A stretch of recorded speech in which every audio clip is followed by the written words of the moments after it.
20 मिनिटात होणारी, कोणताही पाक न करता अगदी तोंडात विरघळणारी आणि योग्य प्रमाणात गोड अशी 7 कप स्वीट ही बर्फी आज बनवली। 1 वाटी बेसन,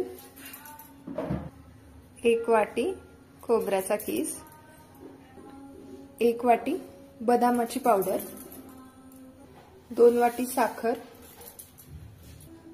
1 वाटी दूध, 1 वाटी तूप।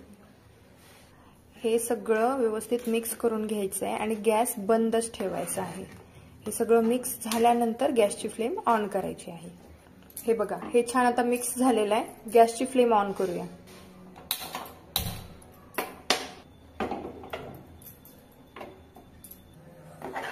हे असं कंटिन्युअसली हलवत राहायचं।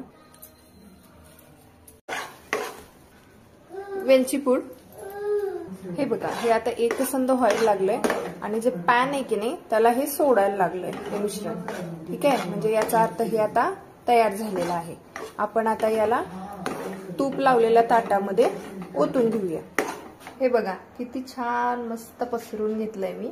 याला आता असंच 15 ते 20 मिनिटं थंड करायला ठेवूया आणि मग याचे काप करूया। हे बघा, याचे असे मी काप पाडून घेतलेत। 20 मिनिटांनंतर थंड झाल्यावर बघा किती छान पडलेत काप।